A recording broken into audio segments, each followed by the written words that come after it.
अरे good morning students. Last class में अपन aldol श्रृंखला में आरोहण पढ़ा था। ठीक है, अब पढ़ेंगे अवरोहण। आरोहण का मतलब बढ़ना, अवरोहण का मतलब घटना। अब गुरुजी मैं एक कार्बन कम करने की कोशिश करूंगा। फॉर एग्जाम्पल, जैसे एल्डोज से तूने क्या बनाया था, ग्लूकोज और फ्रक्टोज वाला, तो तेरे को अब ग्लूकोज और फ्रक्टोज से एल्डोल बनाना, मतलब जो काम तूने किया ना उसका उल्टा कर दे अब। ठीक है, तो पहली विधि है तेरी रफ विधि। इस विधि में क्या होता है, यह एल्डोल श्रृंखला में अवरोहण की एक उत्तम विधि है। बस यही रहेगा, वहां पे तेरी क्लियरली संश्लेषण आता है तो तेरी यहाँ एल्डोल श्रृंखला में अवरोहण में तेरी आएगी हमेशा रफ विधि। ठीक है, रफ विधि ये एल्डोल श्रृंखला में अवरोहण की एक उत्तम विधि है जिसकी सहायता से किसी एल्डोज को कम कार्बन में के एल्डोज में परिवर्तित किया जाता है। मतलब एक कम कार्बन के एल्डोज में इसको बदलना होता है। इस विधि में सर्वप्रथम किसी एल्डोज का ऑक्सीकरण ब्रोमीन जल के द्वारा कराते हैं जिससे मोनोकार्बोक्सिलिक अम्ल प्राप्त होता है।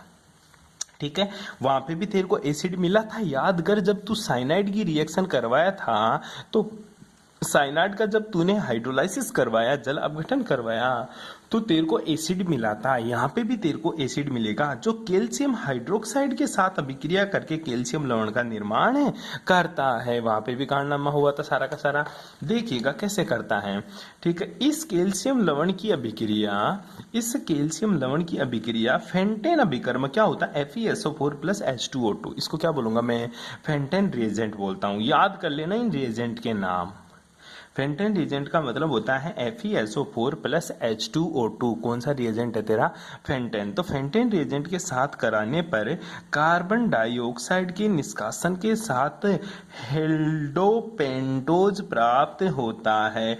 एल्डोहेक्सोज लिया और एल्डोपेंटोज बन गया। कैसे गुरुजी, सबसे पहले बोला ब्रोमीन पानी के साथ अभिक्रिया करवा, तो ऑक्सीकरण करवाना है।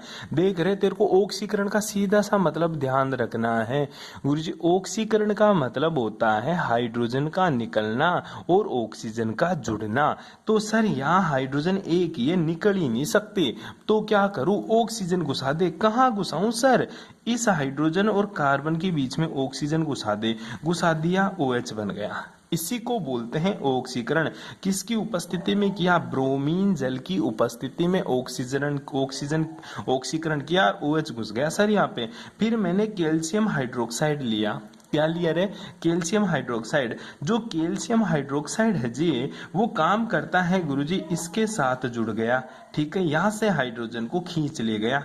हाइड्रोजन को क्या कर लिया सर, खींच लिया। कौन कौन से, एक इस हाइड्रोजन को खींच लेगा, एक इस हाइड्रोजन को खींच लेगा। ये एक के साथ तो जुड़ गया, यहां दिखा दिए, एक के साथ तो जुड़ गया। Calcium hydroxide, calcium 2 plus half oxygen के साथ जुड़ गया। आधा कहां गया सर, आधा भी तो बेटा जी जुड़ेगा।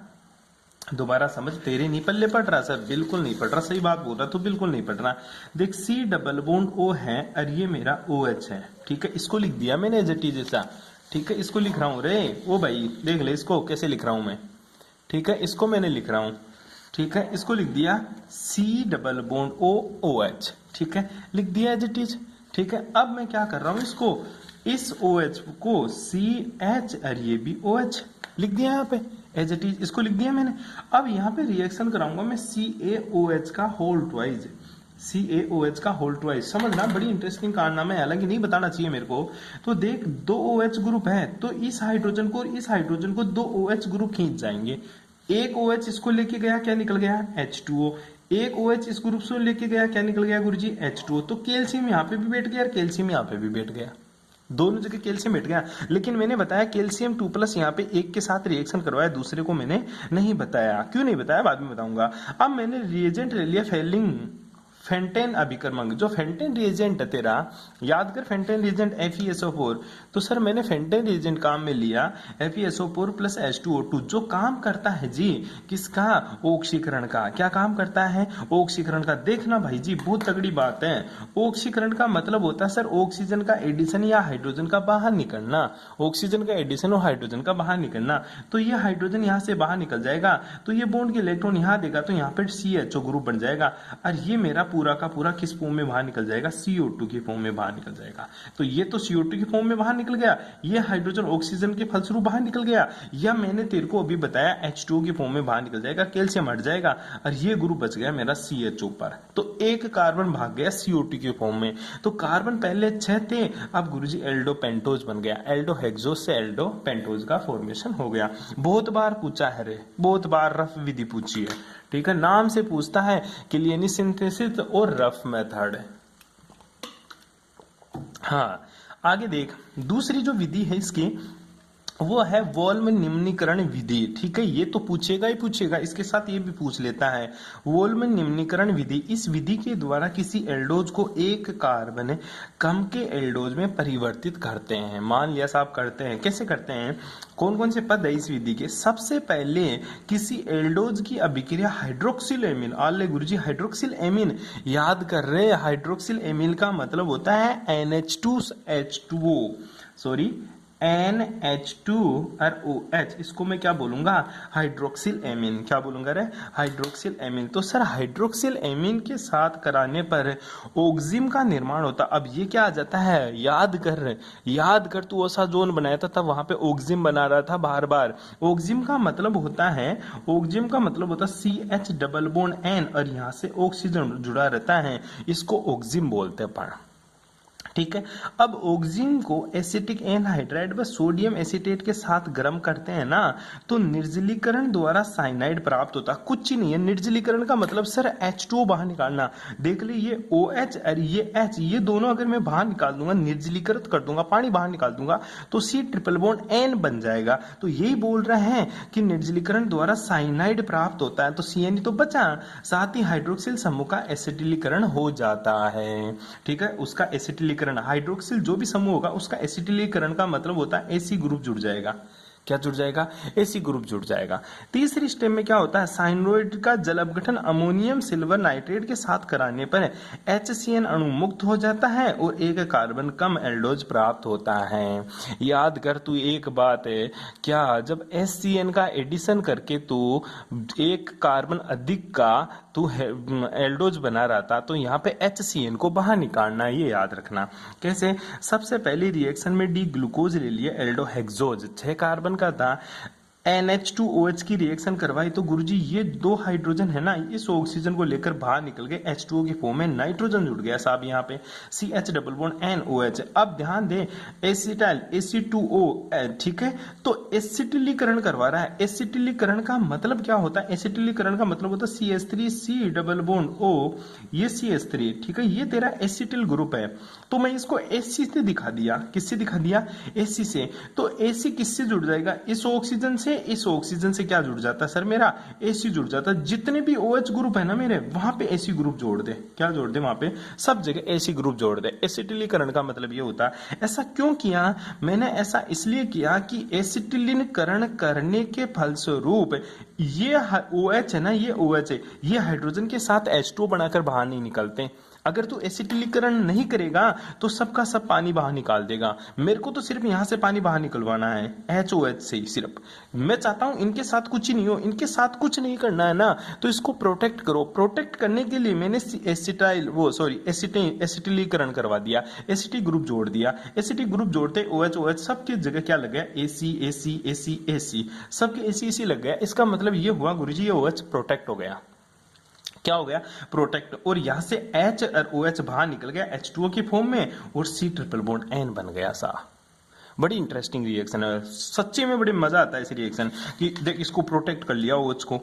क्यों, मैं नहीं चाहता कि OH पे पानी, यहां से देख ये OH है, ये H बाहर निकल गया और ट्रिपल बॉन्ड आ गया। ऐसे ये भी तो कर सकते थे ना, OH बाहर निकल जाए सर, OH बाहर निकल जाए, OH बाहर निकल जाए, ठीक है। तो ये पानी ना निकाले, इसलिए मैंने इसका क्या कर दिया, एसिटिलीकरण कर दिया। एसिटिलीकरण करते ही क्या, H तो भाग गया और सब जगह AC जुड़ गया। अब AC बाहर नहीं निकल सकता, तो गुरुजी अब तो बिगड़ गया है ना, ये काम तो बिगड़ गया इसका। काम नहीं बिगड़ा बेटा, अब वापस से जल अपघटन करते AC बाहर निकल जाएगा, हाइड्रोजन आ जाएगा। क्या मतलब है यहाँ, ठीक है। कैसे किया इसने, वापस से जल अपघटन दिखाते हैं आपको। देख ये रहा, आराम से just chill, AgNO3 plus NH4OH जल अपघटन, ठीक है। मैं समझ सकता हूं तेरी फीलिंग क्या है इस टाइम पे, लेकिन तेरे को करना तो पड़ेगा ही, ठीक है, जल अपघटन AgNO3, तो जल अपघटन करूंगा तो वापस सर OH जुड़ गया, इसी भाग गया। ठीक है, ऐसे अपना काम कर गया, वापस से प्रोटेक्ट कर गया, वापस से चला गया। आई बात समझ? अब ध्यान दे, HCN को बाहर निकाल दे, यहां से क्या निकाल दूं, ये तो H, ये बॉन्ड के इलेक्ट्रॉन यहां देगा ना, तो इस बॉन्ड के इलेक्ट्रॉन यहां चले जाएंगे, तो ये HCN के रूप में बाहर है, निकल गया साया। और यहाँ पे क्या बन गया सर, CHO, क्या बन गया, CHO, क्या बन गया रे तेरा, CHO। बस ये चीज आप लोगों को ध्यान में रखनी है, और कोई बात नहीं है जी। गलत बता दिया, ये नहीं जाता रे, सॉरी रे, सॉरी सॉरी, ध्यान दे, तू तो नहीं बताएगा, मैं बता, इन दोनों के बीच का बॉन्ड यहाँ चला जाएगा ना, तो ये CN बाहर निकल जाएगा अपन को। आई बात समझ में, ये करना है तेरे को। तो यहाँ पे तो CHO गया और यहाँ पे HCN बाहर निकल गया, तो ये तो CHO को, ये HCN बाहर निकल गया। काउंट कर लियो, 1 2 3 4 5, 5 है, 6 लिया था, 5 ही बच गए, हो गया तेरा काम। आगे चल जा एपीकरण में, क्या हो गया, अरे कुछ नहीं है इस चैप्टर में, ऐसे घबरा मत तू, एपीकरण लिख के पढ़ेगा ना तो बड़ा इंटरेस्टिंग चैप्टर है जी। एपीकरण देख, ऐसे विविरम समावयवी जो केवल एक असमित कार्बन के विन्यास से भिन्नता प्रदर्शित करते हैं एपीमर कहलाते हैं। फॉर एग्जाम्पल, पहले तू सुन ले एक बार, सुन ले, इधर आ। जैसे सोच, ये तेरा डी ग्लूकोज है और ये तेरा डी मेनोज है और ये तेरा डी गैलेक्टोज है, तीनों की स्ट्रक्चर देख। पहली बात तो तीनों के फॉर्मूले सेम, गुरुजी बिल्कुल सेम है, फर्क कहाँ है, ध्यान दे, डी ग्लूकोज में 2 नंबर के कार्बन का जब विन्यास देखता हूं तो मेरे को पता चलता है सर जी, इधर तो OH है इधर H है, और डी मेनोज में पता चला इधर OH है इधर H है, मतलब C2 कार्बन की स्टीरियो बदल गई। ये 1 नंबर कार्बन है तो ये 2 नंबर कार्बन है, ये 1 नंबर है तो ये 2 नंबर है। तो गुरुजी हुआ क्या, 2 नंबर के कार्बन की स्टीरियो बदल जाती, इधर OH हो जाता है, इसका इधर था। ठीक है, तो इसको मैं बोलता हूं C2 एपीमर। एपीमर क्या 2 तरह के होते हैं, एक तो तेरा C2 और एक तेरा C4। अगर C4 कार्बन की स्टीरियो बदल जाए, 1 2 3 4, ये 4 नंबर कार्बन में OH इधर है, इसमें गुरुजी OH इधर आ गया, मतलब इसकी स्टीरियो बदल गई, तो ये दोनों एक दूसरे के क्या हैं, C4 एपीमर कहलाते हैं। तो एपीमर 2 होते हैं, एक तो C2 एपीमर, एक क्या होता है तेरा C4 एपीमर। अगर 2 नंबर कार्बन की स्टीरियो बदले तो उसको C2 एपीमर, अगर 4 नंबर कार्बन की स्टीरियो बदले तो उसको C4 एपीमर बोलता हूं। कोई प्रॉब्लम, बड़ा इंटरेस्टिंग काम था जी। इस प्रकार डी मेनोज व डी ग्लूकोज के अंतर परिवर्तन को एपीमर कहते हैं। बैठ गई बात समझ में, थ्योरी तो नहीं पढ़ी ली होगी, नहीं पढ़ी तो दोबारा देख ले। ऐसे एपी विविरम समावि ले। अब गुरुजी विविरम क्या होते हैं, विविरम का मतलब होता है जो एक दूसरे के दर्पण प्रतिबिंब ना हो, क्या कहलाते हैं मेरे, विविरम समावयवी। क्या कहलाएंगे रे मेरे, विविरम समावयवी। जो एक असमित कार्बन के विन्यास में भिन्नता प्रदर्शित करते हैं एपीमर कहलाते हैं। अपन ने देखा भी गुरुजी C2 और C4, C2 के कार्बन में असमानता है, मतलब इसकी विन्यास में असमानता, इसलिए C2 एपीमर, यहाँ पे 4 में थे इसलिए इसको C4 एपीमर कहते हैं। ठीक है, एक एपीमर से दूसरे एपीमर में अंतर परिवर्तन को एपीमरीकरण कहते हैं। एग्जाम्पल के तौर पर डी ग्लूकोज व डी मेनोज, डी ग्लूकोज और डी मेनोज के C2 कार्बन का विन्यास भिन्न है, अतः इसको C2 एपीमर कहते हैं। इसी प्रकार डी ग्लूकोज व डी गैलेक्टोज, गैलेक्टोज ध्यान दे फॉर्मूला सेम है, बस OH की स्थिति बदल जाती है, इसलिए इसके नाम भी बदल गए सा। ठीक है, इसलिए इनके नाम भी बदल जाते हैं, इसलिए इसको C4 एपीमर कहते हैं। कोई प्रॉब्लम यहाँ तक कोई दिक्कत नहीं आनी चाहिए भाई साहब। आगे देख, एपीमरण की प्रक्रिया में सर्वप्रथम क्या है, एपीकरण, एपीमरीकरण की प्रक्रिया में सर्वप्रथम एल्डोज का ऑक्सीकरण ब्रोमीन जल के द्वारा कराने पर मोनोकार्बोक्सिलिक अम्ल बनता। हर जगह यही बन रहा है, ब्रोमीन जल की अभिक्रिया कराओ और कार्बोक्सिलिक एसिड बनाओ, जिसे पिरीडीन के साथ गर्म करने पर अपने एपीमर का साम्य मिश्रण का निर्माण कर लेता है। मतलब बहुत सारे एपीमर्स एक साथ मिलेंगे, उसी को एपीकरण, एपीमर का मिश्रण कहते हैं। प्राप्त एपीमर को गर्म करने पर यह निर्जलीकरण, गर्म करेगा तो पानी निकलेगा। ठीक है, निर्जलीकरण द्वारा लैक्टोन बनता है, जिसके अपचयन से, अपचयन का मतलब हाइड्रोजन का एडिशन कराना, एपीमर प्राप्त होता है। कैसे, थ्योरी पे फोकस मत कर, कैसे बना, डी ग्लूकोज से डी मेनोज का निर्माण कैसे हुआ, मैंने बताया डी ग्लूकोज से डी मेनोज और डी ग्लूकोज डी मेनोज से डी ग्लूकोज, दोनों को कैसे बनते हैं अपन चेक करते हैं। सबसे पहले डी ग्लूकोज लिया, OH इधर था, अब मेरे को इस OH को इधर करना है, बस देख ले, चाहे तेरी इच्छा नहीं है ना, देख ले, डी ग्लूकोज है ना, तो OH इधर था दूसरे नंबर का कार्बन, अब इसमें देख दूसरे नंबर का कार्बन पे OH इधर है, इस OH को इधर से इधर कैसे कर दिया इस बंदे ने, बस यही चीज अपन को देखनी है इस रिएक्शन में। OH C2 कार्बन का जो OH इस तरफ था, लेफ्ट साइड में था, राइट साइड में था, उसको उसने लेफ्ट साइड में कर दिया रिएक्शन करके। कैसे किया, बस यही है एकीकरण की प्रक्रिया। ब्रोमीन पानी लिया, ब्रोमीन वाटर लिया, ब्रोमीन वाटर लेते ही मैंने तेरे को बताया ऑक्सीकरण होता है। ऑक्सीकरण का मतलब गुरुजी हाइड्रोजन और कार्बन के बीच में ऑक्सीजन घुसा दो, घुसा दे भाई, बिल्कुल घुसा दे, घुसा दिया सर। अब ये H यहां जाएगा तो बॉन्ड के इलेक्ट्रॉन यहां जाएगा, तो यहाँ पे क्या आ गया, डबल बॉन्ड, ऊपर OH बन गया, OH बन गया, साहब OH OH बन गया, डबल बॉन्ड यहां आ गया। बैठ गई बात समझ में। अब देख बड़ा इंटरेस्टिंग काम हो रहा है जी यहाँ पे गुरुजी, दो कारनामे हो सकते हैं, pyridine OH। अब मैं यहाँ से क्या कर दूं, H2O बाहर निकाल दूं। क्या बाहर निकाल दूं सर, H2O बाहर निकाल दूं। अरे क्या निकाल दूं गुरुजी, H2O बाहर निकाल दूं। कैसे निकाल सकता तू, ये बता। तो तेरा इनोल मध्यवर्ती बन गया, यहां तक ही रुक जा तू। क्या बन गया तेरा, इनोल मध्यवर्ती बन जाता सर। इनोल मध्यवर्ती मेरा मैनिक अम्ल में कन्वर्ट हो जाता है। कैसे गुरुजी, अब देख, समझ रहे तू, समझ। अब वापस से यहां से हाइड्रोजन इत्थे गया, ठीक है, बॉन्ड के इलेक्ट्रॉन यहाँ गए, तो यह हाइड्रोजन यहाँ चला गया, चला गया हाइड्रोजन। अब देख, ये जो बॉन्ड के इलेक्ट्रॉन है वापस यहाँ देगा, तो इस बॉन्ड के इलेक्ट्रॉन यहाँ जाएगा, तो हाइड्रोजन इधर जुड़ सकता है इधर, लेकिन तब तक ये OH अपनी पोजीशन बदल लेता है, इधर चला जाता है, और ये तेरा हाइड्रोजन अब आकर इधर जुड़ जाता है। ध्यान दे, OH इधर था, अब OH इधर आ गया, ले बदल गया सर ये तो, बिल्कुल भाई बदल गया। लेकिन ध्यान दे, यहाँ पे क्या बन रहा है, तेरा एसिड बन रहा है अभी भी। यहाँ पे तेरा क्या बन रहा है, एसिड। मेरे को तो चाहिए सर CHO ग्रुप। क्या चाहिए, CHO ग्रुप। दोबारा जा, CHO ग्रुप ब्रोमीन पानी के साथ OH कर दिया, ठीक है, OH कर दिया, ठीक है, OH कर दिया यहाँ पे। अब मैं गुरुजी हाइड्रोजन के बॉन्ड के इलेक्ट्रॉन यहाँ गए, तो OH हो गया, डबल बॉन्ड हो गया। अब ध्यान दे, ये OH है ना, ये अपनी पोजीशन बदलकर इधर आ गया, ठीक है।